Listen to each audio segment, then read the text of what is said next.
तो स्वागत है सभी का मेरे YouTube channel study with book में।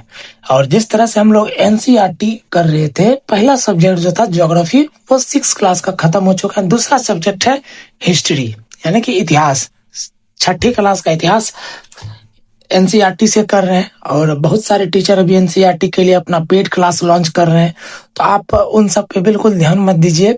यदि आपके पास पैसा है तो बिल्कुल दे सकते हैं, लेकिन आपको फ्री ऑफ कॉस्ट अच्छा कंटेंट के साथ, अच्छा शॉर्ट नोट्स के साथ, अच्छे एमसीक्यू के साथ पढ़ना है तो बिल्कुल मेरे चैनल स्टडी विद बुक पे आप फ्री ऑफ कॉस्ट पढ़ सकते हैं। तो 6 क्लास का जो एनसीईआरटी से हम लोग हिस्ट्री कर रहे हैं, उनमें से पहला चैप्टर है प्रारंभिक, जो है कब, कहाँ, क्या, कब, कहाँ और कैसे। मतलब इसमें यही जानेंगे कि आपका नाम क्या है, ठीक है, आपका जन्म कब हुआ, आपका जन्म कहाँ हुआ, या फिर आपका घर कहाँ हुआ, और आप यहाँ कैसे आए। इसी चीज को यानी कि बीता हुआ चीज को क्या कहेंगे, उसका अध्ययन करेंगे और उसी में क्या जानेंगे, कब, क्या, कहाँ और कैसे जानेंगे। तो जिस तरह से रशीदा ये सवाल करती है कि रशीदा अखबार पढ़ने बैठी है, ठीक है, अचानक उसकी निगाह जो एक कुर्सी पर या कोई और चीज पे चली जाती है, ठीक है, और वो लगभग 100 साल पुराना होता। अब वह सोचने लगती है कि कितने वर्ष पुराना, यह हम कैसे जान सकते हैं। तो इसी से सवाल यहाँ पे उत्पन्न होता है कि कैसे पता लगाएं। तो देखिए, इस चीज को जब जानने के लिए कि कौन सी कुर्सी 100 साल पुरानी है, या फिर कल क्या हुआ था, या फिर 100 साल पहले क्या हुआ था, 50 साल पहले क्या हुआ था, मुगलों का शासन किस तरह से था, अंग्रेजों का शासन किस तरह से था, भारत में किस किस तरह की घटनाएं घटी, किस क्रांतिकारी ने अपना बलिदान दिया, त्याग दिया, इसके लिए हमको क्या पढ़ना होगा, इतिहास पढ़ना होगा। यानी कि साधारण भाषा में समझ लीजिए कि बीता हुआ समय का अध्ययन करना अतीत कहलाता है। अतीत बोले तो इतिहास कहलाता है, ठीक है। इसके लिए हम क्या कर सकते हैं, हम रेडियो सुन सकते हैं, हाल फिलहाल की घटनाएं हम रेडियो पे सुन लेंगे, हाल फिलहाल की घटनाएं टेलीविजन पर देख लेंगे, अखबार में भी पढ़ लेंगे। लेकिन अगर यदि कई वर्षों का घटनाएं जानना हो तो उसके लिए हम या तो उस व्यक्ति से मिलेंगे जो उस समय के स्मृति यानी कि घटनाक्रम में संलिप्त हो या मौजूद हो। दूसरा है कि हम बुक के मदद से जानेंगे, या फिर कोई इतिहासकार जो अपने इतिहासकारी बुक में जो लिखे गए हैं उससे हम समझ सकते हैं। स्टार्ट होता है, यहाँ तक खत्म हो गया। अब देखिए, अतीत के बारे में हम क्या जान सकते हैं। अब अतीत के बारे में हम क्या जान सकते हैं कि जैसे लोग क्या खाते थे, कैसे कपड़े पहनते थे, किस तरह के घरों में रहते थे, किस जानवर का शिकार करते थे, किस तरह का पशु को पालते थे, ठीक है, किस तरह का खेती करते थे, किस तरह का शासन करते थे, किस चीज का व्यापारी करते थे, और कौन कौन से पुरोहित थे, ये सब जानकारियां हासिल कर सकते हैं। और हम यह भी पता कर सकते हैं कि उस समय के बच्चे कौन कौन से खेल खेलते हैं। जैसे अभी के बच्चे क्रिकेट खेलते हैं, बैडमिंटन खेलते हैं, वॉलीबॉल खेलते हैं, हैंडबॉल खेलते हैं, कबड्डी खेलते हैं, बहुत सारे ऐसे प्रतिस्पर्धाएं जो खेलते हैं। उस समय के बच्चे क्या खेलते थे। और ऐसी अभी क्या होता है कि आप लोग के दादी नानी जरूर कहानी सुनाई होगी सोते वक्त। ये जीवन तो सभी ने अपने जीवन में एक ना एक बार जिया होगा। तो उस समय बच्चे कौन सी कहानियां सुनते थे। और आप लोग बहुत जगह नाटक देखे होंगे, टीवी में सीरियल्स में देखे होंगे, यूट्यूब का जमाना है तो वहां भी देखते होंगे, ठीक है। तो उस समय के बच्चे कौन सा नाटक देखते थे और किस माध्यम से नाटक देखते थे। और आप लोग जो कभी कभी गीत गुनगुनाते हैं, कभी सोचे हैं कि आप अभी जो गुनगुना रहे हैं कि आज से कई 100 वर्ष पहले कौन सा गीत गुनगुनाया जाता होगा, ठीक है। यहाँ तक क्लियर हो गया। अब देखिए कि लोग कहाँ रहते थे। इसमें देखिए, कई लाख वर्ष पहले से लोग इस नदी के तट पर रहते थे। किस नदी के तट पे, तो नर्मदा नदी का पता लगाओ, ठीक है। लोग कहाँ रहते थे, तो नर्मदा नदी का पता लगाओ। अब नर्मदा नदी के बारे में कहता है कि कई लाख वर्ष पहले से लोग इस नदी के तट पर रह रहे थे। यानी रहने वाले आरंभिक लोगों में से कुछ कुशल संग्राहक थे जो आसपास के जंगलों की विशाल संपदा से परिचित थे। अब कुशल संग्राहक समझ लीजिए, संग्राहक क्या होता है, कई चीजों को एकत्रित करने वाला संग्राहक कहलाता। कुशल मतलब उच्च दर्जे का, जो उस चीज का एक्सपर्ट हो, प्रोफेशनल हो, ठीक है। जैसे अभी जो पढ़ने में थोड़ा ज्यादा हो तो उसको टॉपर कहते हैं। टॉपर का हिंदी में कुशल भी कह सकते हैं, कुशल विद्यार्थी भी कह सकते हैं, ठीक है। तो उसी तरह का हो गया, कुशल संग्राहक थे, ठीक है। उसके बाद देखिए, अपने भोजन के लिए वे जड़ों हो गया, पेड़ पौधे के जड़ हो गया, फल फल हो गया, सेब अनार, ठीक है। उसके बाद जंगल के अन्य उत्पादों का यहीं से संग्रह किया करते थे। अब जंगल में भी बहुत सारे उत्पाद हैं जो कि खाने योग्य हैं, तो उस तरह का उत्पाद का संग्रह मतलब जमा किया करते थे। और वे जानवरों का आखेट का मतलब शिकार, यहाँ बगल में दिया हुआ, शिकार भी किया करते थे। उसके बाद देखेंगे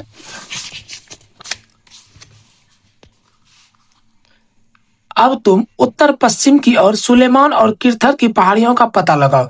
देखिए ये थोड़ा इंपॉर्टेंट टॉपिक हो जाता है, ठीक है। यहाँ से क्वेश्चन बना, जैसे यहाँ पर देख लीजिए कि ये एनसीईआरटी का ही क्वेश्चन सोल्यूशन है कि सुलेमान और किरथर की पहाड़ियां कहाँ स्थित है। तो ये पाकिस्तान में स्थित है, मैंने इस चीज को पढ़ा है, ठीक है, इसलिए मैं बता रहा हूँ कि सुलेमान और किरथर की पहाड़ियां कहाँ स्थित है, तो पाकिस्तान में है, ठीक है। अभी इसके बारे में और पढ़ेंगे, तो ये चीज थोड़ा इंपॉर्टेंट हो जाता है। पिछले एग्जाम में पूछा गया है, एनालिसिस किए थे इस पेपर में, तभी हमको लगा कि इम्पोर्टेंट है तो आप सबसे जानकारी में दिया जाए, ठीक है। तो इस क्षेत्र में कुछ ऐसे स्थान हैं, किस क्षेत्र में, सुलेमान और किरथर पहाड़ियां के कुछ क्षेत्र में ऐसे स्थान हैं जो लगभग 8000 वर्ष पूर्व स्त्री पुरुषों ने सबसे पहले गेहूं तथा जौ जैसी फसलों को उपजाना आरंभ किया था, ठीक है। तो एक क्वेश्चन यहाँ से ये भी बन जाता है कि सबसे पहले स्त्री पुरुष ने पहले गेहूं और जौ को कहां से उपजाना आरंभ किया था, ठीक है। तो इसका हो जाएगा उत्तर पश्चिम की दिशा में स्थित सुलेमान और किरथर की पहाड़ियां जो पाकिस्तान में स्थित है, वहां पर सबसे पहले गेहूं और जौ को उपजाने का, ठीक है, उपजाने का ट्रेसेस मिला, ठीक है। उसके बाद उन्होंने भेड़, बकरी और गाय बैल जैसे पशुओं को पालतू बनाना शुरू किया। ये लोग गांवों में रहते थे। तो सुलेमान और किरथर की पहाड़ी के बीच एक गांव होगा, ठीक है। उत्तर पूर्व में गारो तथा मध्य भारत में विंध्य पहाड़ियों का पता लगाओ, ठीक है। तो ये इससे बोलना पता लगाने के लिए, ठीक है। जैसे विंध्य पहाड़ियां हो गई, ठीक है। इसके बारे में इसके बाद देखेंगे कि हमको क्या पता लगा। ये किरथर की पहाड़ियां हो गई, ये विंध्य पहाड़ियां हो गई, ठीक है। इसमें हमको पता लगाना क्या है कि गारो की पहाड़ियां कहाँ है। तो ये हो जाता है मैप, ठीक है। क्लियर दिख रहा होगा मैप आप लोगों को, और स्क्रीनशॉट करके इसको आप लोग स्टडी भी कर सकते हैं। उसी तरह बंगाल की खाड़ी इधर हो जाती है, अरब सागर हो गया। किरथर, सुलेमान और किरथर तो इधर पर है, किरथर की पहाड़ी ये है, सुलेमान की पहाड़ी है। तो ये सारा एरिया पाकिस्तान का कहलाता है। सुलेमान और किरथर की पहाड़ी कहाँ स्थित है, तो पाकिस्तान में है। तो इस तरह से एरिया पाकिस्तान का। ये सिंधु नदी हो गया, ठीक है। ये थार रेगिस्तान, यमुना नदी, चंबल नदी, सतपुरा, ताप्ती, अभी इन सब के बारे में हम इस चैप्टर में पढ़ेंगे, ठीक है। अब देखिए इसमें क्या कहता है कि उत्तर पूर्व में गारो तथा मध्य भारत में विंध्य पहाड़ियों का पता लगाओ। ये कुछ ऐसे अन्य क्षेत्र भी थे जहां कृषि का विकास हुआ था। किस चीज का, कृषि का विकास हुआ था, जहां सबसे पहले चावल उपजाया गया। वे स्थान विंध्य के उत्तर में स्थित थे। कहाँ थे वे स्थान, विंध्य के उत्तर में स्थित थे। अब ये क्या विंध्य है, ठीक है। उसके उत्तर में कौन सा स्थित है, क्या खोजने का रहा, उत्तर पूर्व में गारो तथा मध्य भारत में विंध्य पहाड़ियां।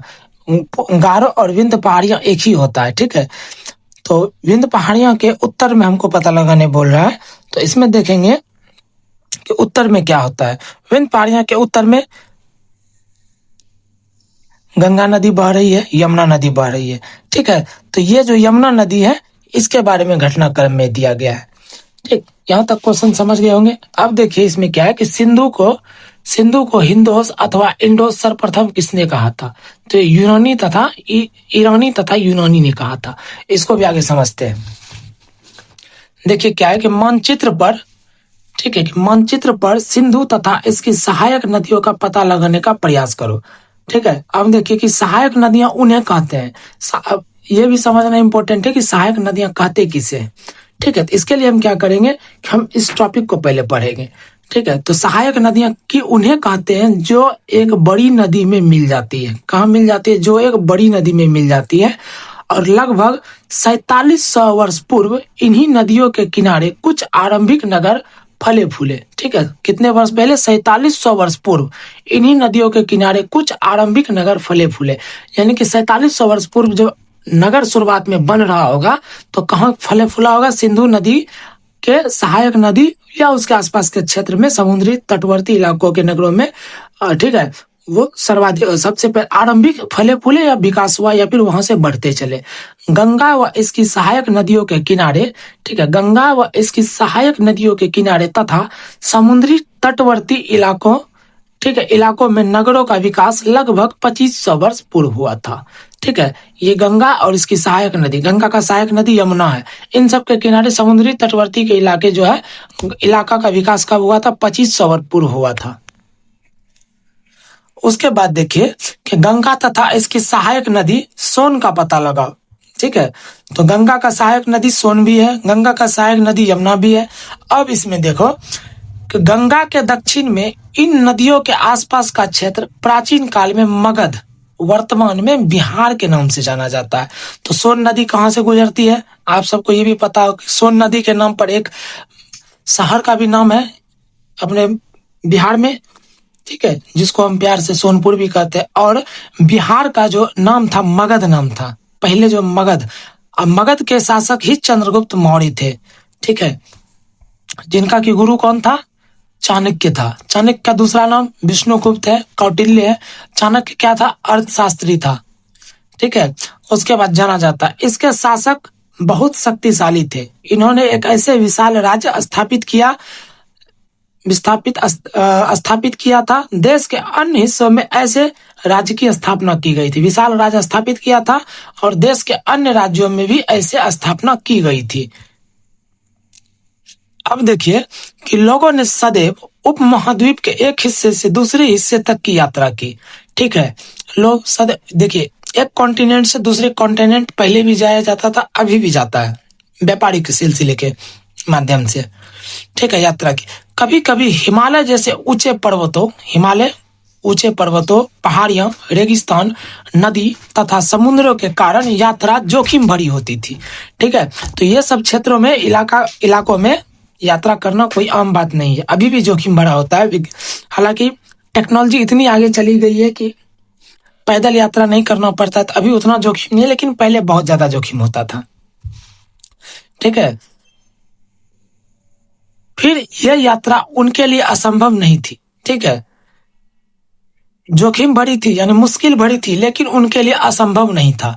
अतः कभी लोग काम की तलाश में तो कभी प्राकृतिक आपदाओं के कारण एक स्थान से दूसरे स्थान पर जाया करते थे। अभी भी होता है कि मान के चलिए कि काम की तलाश में बिहार से पंजाब जा रहे हैं लोग, पंजाब दिल्ली जा रहे हैं, दिल्ली से कहीं जा रहे हैं, बंगाल जा रहे हैं, कोलकाता जा रहे हैं, तमिलनाडु जा रहे हैं, कहीं भी जाके मजदूरी करके आदमी बिहार में सबसे ज्यादा पलायन होता है। ठीक है, तो ये उस समय की बात है। ठीक है, उसके बाद देखते हैं, अतः कभी लोग काम की तलाश में तो कभी प्राकृतिक आपदा क्या समझे? प्राकृतिक आपदा होता है भूकंप। ठीक है, भूकंप हो गया, फिर बाढ़ हो गया। ठीक है, ये सब प्राकृतिक आपदा, या फिर उम्मीद से अधिक वर्षा हो गया, जो कि बाढ़ का एक रूप है। ठीक है, जल जमाव हो गया, बाढ़ का एक रूप है। इस सब के कारण, आपदाओं के कारण एक स्थान से दूसरे स्थान पर जाया करते थे बचने के लिए। अब कभी कभी सेना मतलब आर्मी दूसरे क्षेत्रों पर विजय हासिल करने के लिए जाती थी। अब जो है कि युद्ध छिड़ी पड़ी है भारत और चाइना में, तो भारत की आर्मी जो है चाइना में घुस गई। ठीक है, तो ये क्या हो जाता है, ये आर्मी युद्ध क्षेत्र में विजयी के लिए एक जगह से दूसरे जगह जाते थे, लड़ाई सब हो जाता था। ठीक है, दूसरे स्थान पर जाते थे। अब धार्मिक गुरु लोगों को शिक्षा और सलाह देने के लिए एक गांव से दूसरे गांव जाते थे। पर अभी के टीचर और उस समय के धार्मिक गुरु होते थे, यानी कि धार्मिक गुरु लोगों को शिक्षा और सलाह देने के लिए एक गांव से दूसरे गांव जाते थे और एक कस्बे से दूसरे कस्बे जाया करते थे। कस्बा मतलब गांव। ठीक है, कस्बा अभी भी कस्बे नाम से जाना जाता है, बहुत कस्बा मतलब गांव होता है। कुछ लोग नए और रोचक स्थानों को खोजने की चाह में उत्सुकतावश यात्रा करते थे। जैसे वास्को डी गामा अगर भारत नहीं आता तो कैसे पता चलता कि भारत नाम का भी एक देश है। ठीक है, शुरुआत में इसको रेड इंडियन कहा जाता था। ठीक है, रेड इंडियन। फिर वास्को डी गामा ने 20 मई 1498 को जब भारत आया, ठीक है, तो उसके द्वारा पता चला कि भारत नाम का भी एक देश है। और वास्को डी गामा जब पहली बार भारत से लौटा था, तो याद रखिएगा, यहाँ से वो केरल से मसाले में क्या, काली मिर्च और जीरा लेके गया था। कहाँ? पुर्तगाल। और पुर्तगाल में उसे 60 गुना ज्यादा मुनाफा प्राप्त हुआ था। तभी वो दोबारा और कुल 3 बार वास्को डी गामा भारत आया था। इसलिए भारत को दुनिया के नक्शे में लाने का श्रेय भी वास्को डी गामा को दिया जाता है। हालांकि भारत युगों युगों से है, ठीक है, लेकिन उसका श्रेय वास्को डी गामा को कहीं ना कहीं थोड़ा थोड़ा जाता है, ठीक है। ये समझ गया। इन सभी यात्राओं से लोग एक दूसरे के विचार का जानने का अवसर मिलता है। अभी क्या होता है, यदि हम आपके गांव गए या आप मेरे गांव आए तो हम दोनों में बातचीत होगी, तो जरूर हम दोनों के विचार में कुछ विचार, एक दूसरे का विचार कुछ कॉपी करेंगे, जानने का प्रयास हो जाता है। उसके बाद देखेंगे आजकल के लोग यात्राएं क्यों करते हैं। एक बार मानचित्र 1 को देखिए, ठीक है। मानचित्र 1 यही है कि पहाड़ियां, पर्वत और समुद्र इस उपमहाद्वीप की प्राकृतिक सीमा का निर्माण करते हैं। हालांकि लोगों के लिए इन सीमाओं को पार करना आसान नहीं था। जिन्होंने ऐसा चाहा वे ऐसा कर सके कि वे पर्वत की ऊंचाई को छू सके तथा गहरे समुद्रों को पार कर सके। उपमहाद्वीप के बाहर कुछ लोग यहाँ आए और यहीं बस गए, ठीक है। ये इंपॉर्टेंट नहीं, इसको छोड़ दीजिए। उसके बाद है कि इस आवागमन ने, ठीक है, आवागमन मतलब आने जाने, आवा मतलब आना, गमन मतलब जाना, ने हमारी सांस्कृतिक परंपराओं को समृद्ध किया। कई 100 वर्षों से लोग पत्थर को तराशने, संगीत रचने, यहाँ तक कि भोजन बनाने के नए तरीकों के बारे में जानते थे और एक दूसरे का विचार अपनाते थे। अब देखिए देश के नाम। अपने देश के लिए प्राय इंडिया तथा भारत जैसे नामों का प्रयोग है, ठीक है, अभी करते हैं। इंडिका शब्द इंडस से निकला है, ठीक है। इंडिका शब्द इंडस से निकला है। इंडिका क्या है? इंडिया शब्द इंडस से निकला है, जिसे संस्कृत में सिंधु कहा जाता है, ठीक है। अपने एटलस में ईरान और यूनान का पता। अब समझिए एटलस क्या होता है। जब हम ज्योग्राफी पढ़ा रहे होंगे तो वहां हम आपको एटलस के बारे में पढ़ाएंगे। एटलस एक प्रकार का मानचित्र होता है और वैसा मानचित्र होता है जिस पर कि कई देशों का आकार बना हो, कई देशों की सीमा रेखाएं, महाद्वीप, उपमहाद्वीप, सागर, सबको चिन्हित किया गया, वो एटलस मानचित्र कहलाता है। उसमें यूनान और यूनान का पता लगाने का था, ईरान और यूनान का पता लगाने का था। और लगभग 2500 वर्ष पूर्व उत्तर पश्चिम की ओर से आने वाले ईरानियों और यूनानियों ने सिंधु को हिंदोस अथवा इंदोस और इस नदी के पूर्व में स्थित भूमि प्रदेश को इंडिया कहा था। क्या कहा था? इंडिया कहा था। अब भारत नाम का प्रयोग जो है, भारत नाम का प्रयोग उत्तर पश्चिम में रहने वाले लोग के एक समूह के लिए किया जाता था। इस समूह का उल्लेख संस्कृत की आरंभिक लगभग 3500 वर्ष पुरानी है, ठीक है। कृति ऋग्वेद में भी इसका उल्लेख मिलता है। बाद में इसका प्रयोग देश के लिए होने लगा। उसी पर देखिए क्वेश्चन बना है, ठीक है। क्वेश्चन क्या बना? PYQ का क्वेश्चन है कि सिंधु को हिंदोस अथवा इंडोस सर्वप्रथम किसने कहा? तो ये ईरानी तथा यूनानी ने कहा। जस्ट मैंने आपको पढ़ाया, यहाँ पर देख लीजिए, ईरान और यूनान, ठीक है। ये हो गया यूनानी तथा ईरानी। तो इस तरह से क्वेश्चन जब एक्सप्लेन करेंगे तो डाउट कहीं नहीं रहेगा। तो ठीक है, यहाँ तक तो कोई डाउट नहीं होनी चाहिए। और जिन्हें डाउट है वो टेलीग्राम में मैसेज करके पूछ सकते हैं। अब उसके बाद देखते हैं कि एक छोटा सा लाइन है बगल में, इसको देखते क्या कहता है। तारपत्रों से बनी पांडुलिपि का एक पृष्ठ। ये क्या है? ये पांडुलिपि है, ठीक है। ये उस समय का पांडुलिपि है। ये किन किन भाषाओं में लिखी गई थी? तो एक बात समझ लीजिए, संस्कृत में भी लिखी गई थी, या प्राकृत भाषा में भी लिखी गई थी, और यह तमिल भाषा में भी लिखी गई थी। अब इसके बारे में पढ़ते हैं। यह कहता है कि यह पांडुलिपि लगभग 1000 वर्ष पहले लिखी गई थी, ठीक है। किताब बनाने के लिए तार के पत्तों को काटकर उनके अलग अलग हिस्सों को एक साथ बांध दिया जाता था। भुर्ज पेड़ की छाल से बनी एक ऐसी पांडुलिपि को तुम यहाँ देख सकते हो। ये वाला पांडुलिपि है, ठीक है। अब इसके बारे में जानते हैं। अतीत के बारे में कैसे जाने? अतीत की जानकारी हम कई तरह से प्राप्त कर सकते हैं। जिनमें से कौन कौन तरीका है? इनमें से एक तरीका है अतीत में लिखी गई पुस्तकों को पढ़ना, ढूंढना और पढ़ना। जैसे हम ये पुस्तक पढ़ रहे हैं तो क्या है, इसमें अतीत के बारे में लिखा गया है, ठीक है। बेशक ये पुस्तक अतीत में नहीं लिखा गया है, कुछ समय पहले लिखा गया है, लेकिन उतना पुराना नहीं है, लेकिन इसमें अतीत के बारे में पढ़ रहे हैं, मतलब इतिहास के बारे में पढ़ रहे हैं। अब अतीत की जानकारी जो है हमें कई तरह से प्राप्त हो सकता है, ठीक है। यहाँ तक पढ़ लिए। यह पुस्तक हाथ से लिखी होने के कारण पांडुलिपि कही जाती थी। अब अतीत का जो पुस्तक था जो हाथ से लिखा जाता था उसे क्या कहा जाता था? पांडुलिपि कहा जाता था। अंग्रेजी में पांडुलिपि के लिए प्रयुक्त होने वाला मैन्यूस्क्रिप्ट शब्द लैटिन शब्द मैन्यू, जिसका अर्थ हाथ से निकला है।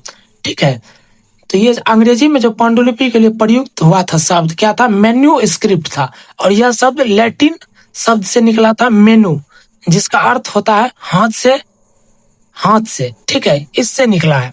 अब ये पांडुलिपियां जो है प्रायः तारपत्रों अथवा हिमालय क्षेत्र में उगने वाले भुर्ज नामक पेड़ की छाल से विशेष तरीके से तैयार भोजपत्र पर लिखी मिलती थी।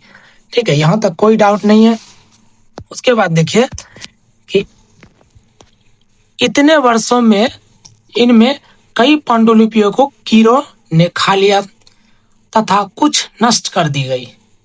ठीक है, फिर भी कई ऐसी पांडुलिपियां आज भी उपलब्ध हैं। प्रायः यह पांडुलिपि मंदिर और विहारों से प्राप्त होती है। कहां से? मंदिर और विहारों से प्राप्त होती है। इन पुस्तकों में धार्मिक मान्यताओं व व्यवहार, राजाओं के जीवन, औषधियां तथा विज्ञान आदि सब प्रकार के विषयों की चर्चा मिलती है। किसमें मिलती है? तो पांडुलिपि में। पांडुलिपि किसे कहते हैं? तो इतिहास में लिखा गया किताब को पांडुलिपि कहते हैं। ठीक है, अब इनके अतिरिक्त हमारे महाकाव्य, कविता तथा नाटक भी हैं। इनमें से कई संस्कृत भाषा में लिखे मिलते हैं। ठीक है, संस्कृत भाषा में भी लिखे मिलते हैं, जबकि अन्य प्राकृत और तमिल भाषा में है। प्राकृत भाषा का प्रयोग आम लोग करते थे। ठीक है, तो इम्पोर्टेंट फैक्ट कैसे हम देखिए बताते हैं। पांडुलिपि में, ठीक है, पांडुलिपियों में निम्न में से कौन कौन सी भाषा में लिखी गई थी या किस भाषा में लिखी गई थी? तो देख लीजिए, संस्कृत है, तमिल है, प्राकृत, ये तीनों भाषा में लिखी गई थी। अभी तक हमने 3 भाषाओं को यहाँ पर पढ़ा है। अब इसमें देखिए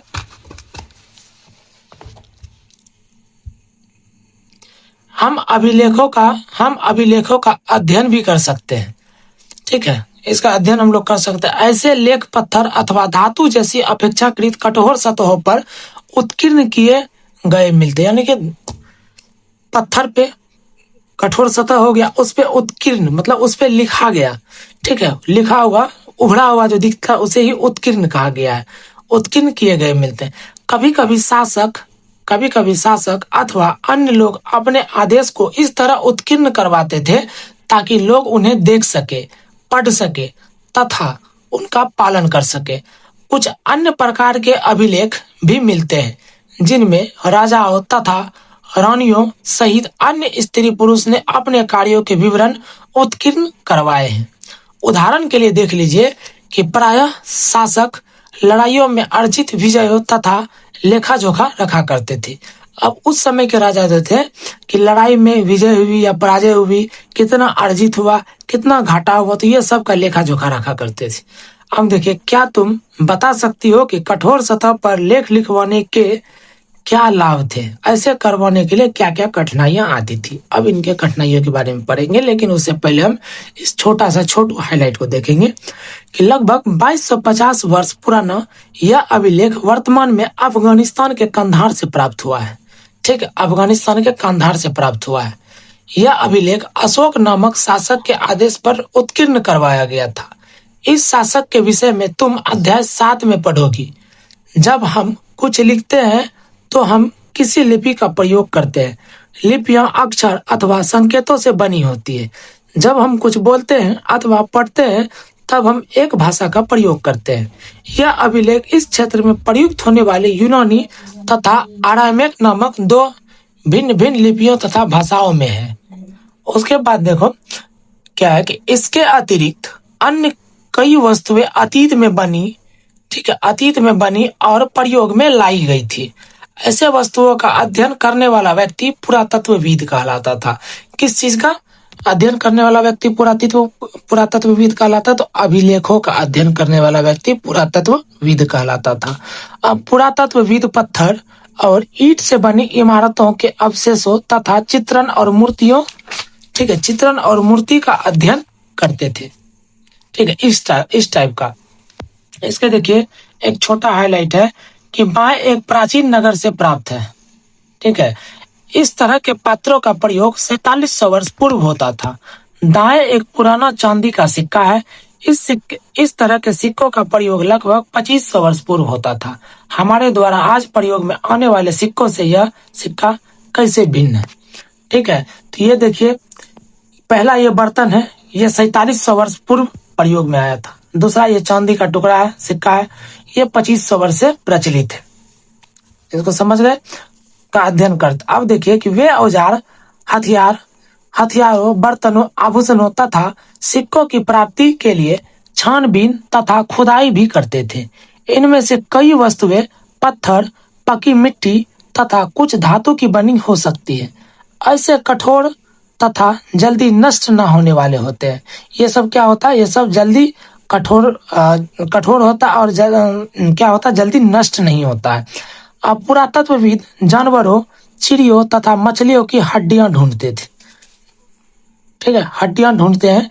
इससे उन्हें यह जानने में मदद मिलती थी कि अतीत में लोग क्या खाते थे। वनस्पतियों के अवशेष बहुत मुश्किल से बच पाते हैं। यदि अन्न के दाने अथवा लकड़ी के टुकड़े जल जाते हैं तो वे जले हुए रूप में बचे रहते हैं। ठीक है, उसके बाद देखिए, क्या पुरातत्वविद को बहुता कपड़ों के अवशेष मिलते होंगे?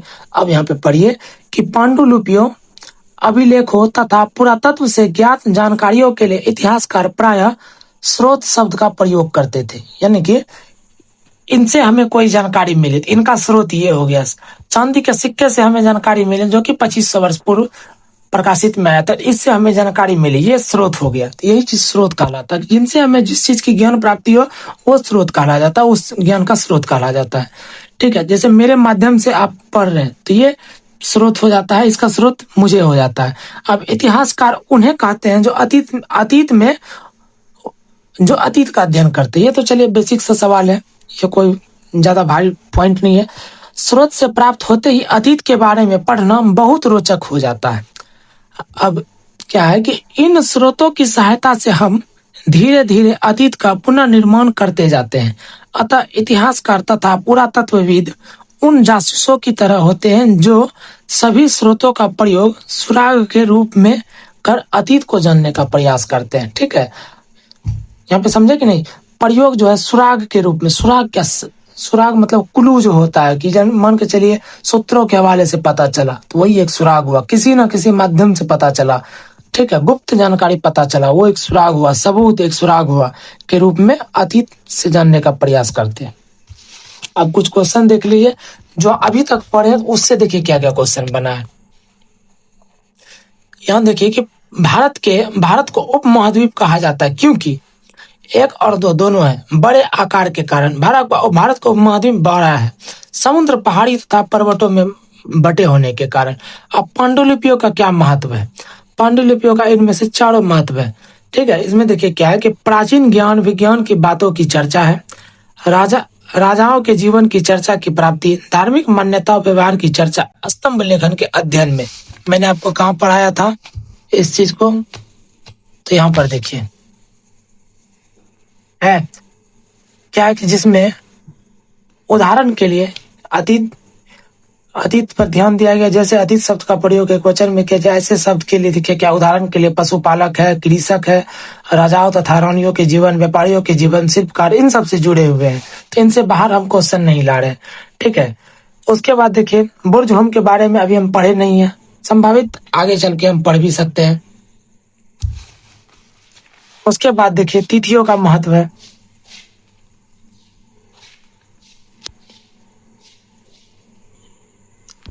उसके बाद देखिए क्या है कि अतीत एक या अनेक, यानी अतीत एक है या अनेक।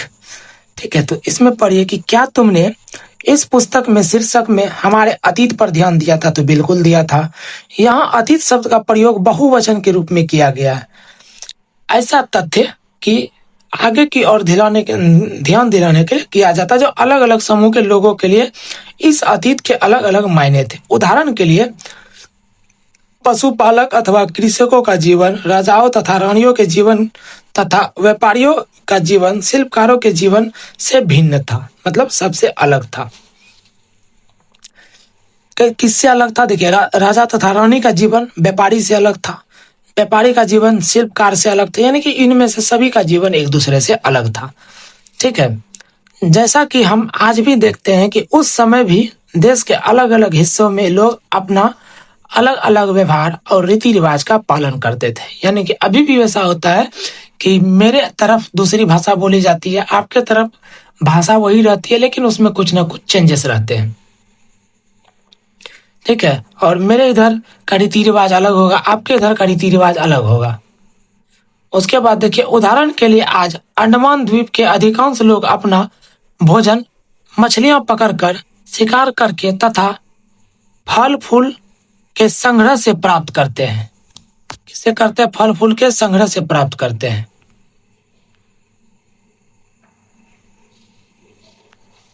इसके बाद देखेंगे कि इसके विपरीत शहरों में रहने वाले लोग खाद्य आपूर्ति के लिए अन्य व्यक्तियों पर निर्भर करते थे। इस तरह के भेद अतीत में भी विद्यमान थे। ठीक है, इस तरह के भेद अतीत में भी विद्यमान थे, मतलब उस समय भी वैसा चलता आ रहा था कि विपरीत शहरों के लोग रहने के लिए खाद्य आपूर्ति के लिए अन्य व्यक्तियों पर निर्भर रहते थे। ठीक है, जैसे राजा के खेत में जब तक मजदूर मजदूरी नहीं करेगा तो क्या उनका फसल वापस घर पे आ पाएगा? नहीं आ पाएगा।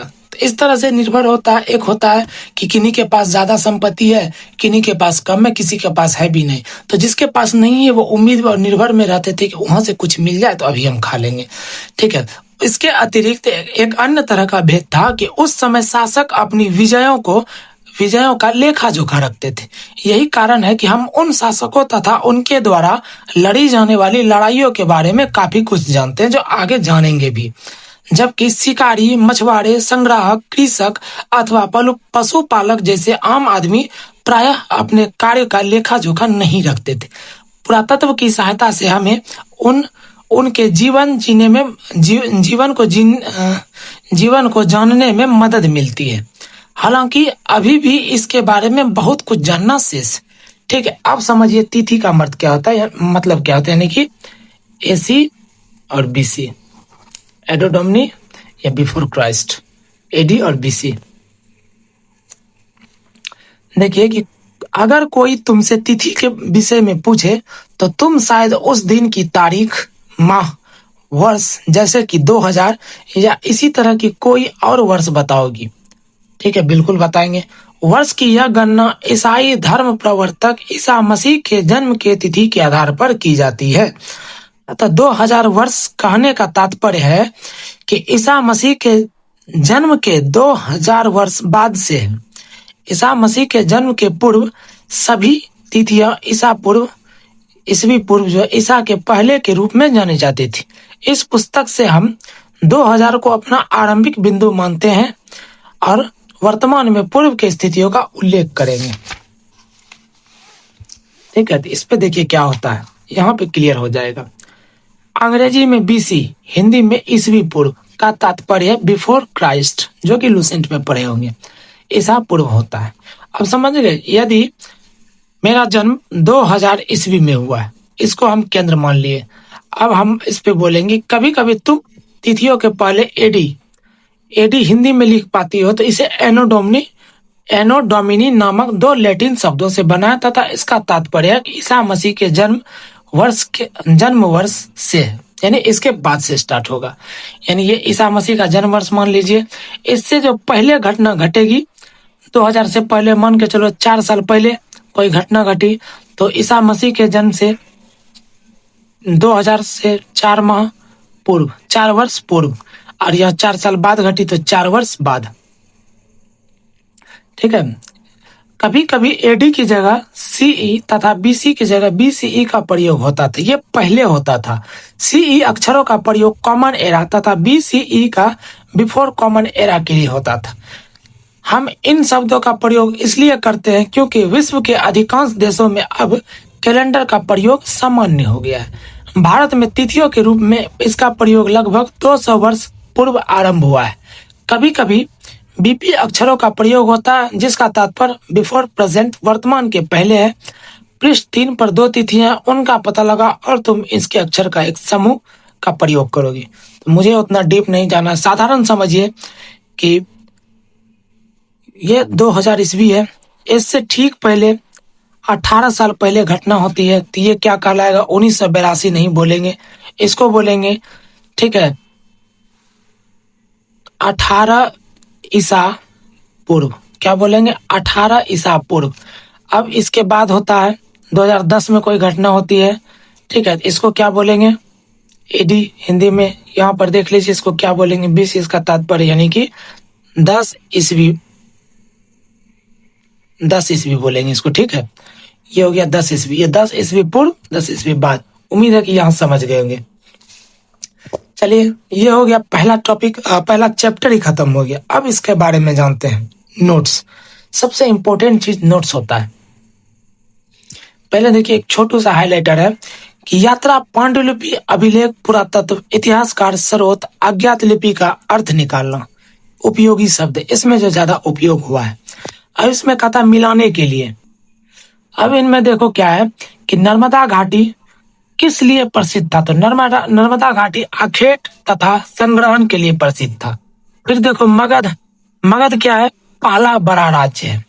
फिर देखो गारो पहाड़ियां हैं। गारो पहाड़ियां में क्या हुआ था? आरंभिक कृषि हुआ था, जहां पर जौ और गेहूं जैसे फसल उपजाए गए थे। उसके बाद आती है सिंधु तथा इनकी सहायक नदियां, गंगा घाटी। ये कब हुआ था? लगभग 2500 वर्ष पूर्व के नगर में हुआ था, ठीक है। उसके बाद इसको छोड़ दो, मेरे द्वारा नोट्स बनाए गए पढ़ो, मैं होल्ड करके रखता हूँ। मैं देखिए, आप लोग यहाँ से नोट भी कर सकते हैं कि गंगा और यमुना के दक्षिण में स्थित उपजाऊ क्षेत्रों में भी प्रारंभिक बस्तियां विकसित हुई। ये ऐसा पॉइंट है जो आपको बुक में मिला है। बुक से छूट गया होगा तो यहाँ आके रिवीजन कीजिए, जो इम्पोर्टेंट है एग्जाम की दृष्टि से। ईसा पूर्व, ईसा मसीह के जन्म से पहले, ईसवी ईसा मसीह के जन्म के बाद। और लगभग 2250 वर्ष पुराना अशोक का अभिलेख अफगानिस्तान के कंधार से प्राप्त हुआ। ये इंपॉर्टेंट। वे वस्तु जो अतीत में बनी और प्रयोग में लाई गई, ऐसे वस्तुओं के अध्ययनकर्ता को पुरातत्वविद कहते हैं, जो मैंने आपको पढ़ाया। अतीत में हाथ से लिखी गई पुस्तक को पांडुलिपि कहा जाता है। अतीत में हाथ से लिखी गई पुस्तक को पांडुलिपि कहा जाता है। किसी भी माध्यम से अतीत के बारे में जानना इतिहास है। हाथ से लिखी हुई पुस्तक या दस्तावेज पांडुलिपि है। तारपत्र और भोजपत्र पर लिखी गई प्राचीन पांडुलिपि, ठीक है, तारपत्र और भोजपत्र पर प्राचीन में पांडुलिपि लिखी गई थी। अभिलेख पत्थर या धातु जैसी कठोर सतहों पर लिखे जाते थे। इतिहासकार अतीत को समझने के लिए लिखित एवं अन्य स्रोत का प्रयोग करते थे। फिर प्रारंभिक मानव जीवन का प्रमाण नदियां, पहाड़ियां, गुफाओं और जंगलों के आसपास से प्राप्त हुए। नर्मदा घाटी में प्रारंभिक मानवों के रहने के प्रमाण सुलेमान और किरथर की पहाड़ियों के पास कृषि का प्रमाण मिला। ये नर्मदा घाटी प्रारंभिक का रहने का प्रमाण मिला कहाँ? नर्मदा घाटी पे। सुलेमान और किरथर की पहाड़ियों के पास क्या हुआ? कृषि का प्रमाण मिला। कहाँ मिला? तो गारो था खासी। उसके बाद देखिए कि प्राचीन मानवों के समय के साथ विकास एवं बदलाव हुआ। सबसे पहले वह शिकार एवं भोजन संग्रह किया करते थे। उसके बाद खेती करना प्रारंभ किया। उसके बाद पशुपालन प्रारंभ किया। उसके बाद अस्थायी जीवन जीने लगा। उसके बाद गांव बसा, फिर नगर बसा, ठीक है। इसी तरह से विकास होता गया। अब इतिहास के प्रमुख स्रोत देखिए। पुरातात्विक स्रोत में क्या क्या आता है? औजार, हथियार, मिट्टी बर्तन, भवन, सिक्के और मूर्तियां। लिखित स्रोत में पांडुलिपि और अभिलेख आता है। मौखिक स्रोत में लोक गाथाएं, गीत और कहानियां आती है, ठीक है। उसके बाद इसको देखिए कि कृषि का आरंभ, छोटू सा हाईलाइट, कृषि का आरंभ लगभग 8000 वर्ष पूर्व हुआ था। सिंधु सभ्यता के प्रथम नगर 4700 इस वर्ष पूर्व हुआ था। गंगा घाटी के नगर मगध का बड़ा राज्य 2500 वर्ष पूर्व। वर्तमान लगभग 2000 वर्ष पूर्व, ठीक है। इस तरह से है। तो इस तरह से मैं इसको कर दिया हूं। अब दूसरा चैप्टर है आखेट, खाद्य संग्रह से भोजन उत्पादन तक। और इससे जुड़े क्वेश्चन आंसर को देख लीजिए कि बुर्ज-होम के बारे में भी पढ़ेंगे, इस चैप्टर में पढ़ेंगे बुर्ज-होम के बारे में, ठीक है। इसी चैप्टर के बारे में ये सब भी पढ़ेंगे। घास वाले मैदान, नव पसंद काल। तो बिल्कुल इससे जो भी क्वेश्चन बना, 4-5 ही क्वेश्चन बन पाएगा ज्यादा से ज्यादा। जो बना है MCQ पिछले कई एग्जाम में से किसी न किसी एग्जाम में पूछा गया एमसीक्यू, जो कि एजुटेरिया इस चीज का दावा भी करता है, इसीलिए ये बुक बनाती है। हम कुछ अलग नहीं पढ़ा रहे, हम भी बुक से ही पढ़ा रहे हैं, बस आप लोग के सामने कंटेंट खोज खोज के ला रहे हैं। ठीक है, तो इस तरह से पढ़िए, मन लगा के पढ़िए, ध्यान केंद्रित करके पढ़िए, रिवीजन कीजिए, 1-2 दिन 3 दिन बाद रिवीजन करते रहिए, एमसीक्यू कीजिए, प्रैक्टिस करते रहिए, इनका एमसीक्यू बनाने का कोशिश कीजिए, इनमें छांटने का कोशिश कीजिए। ठीक है, ताकि आपको लंबे समय तक याद रहे। सिर्फ पढ़ना ही नहीं है, एग्जाम तक भूलना नहीं है, इस बात को भी सुनिश्चित करना है। ठीक है, तो बिल्कुल आई होप कि आप लोग समझ गए होंगे, और उम्मीद है कि आप लोग अच्छे बच्चे हैं तो मन लगा के पढ़ेंगे। ठीक, मिलते हैं अगले वीडियो में। सभी को जय हिंद।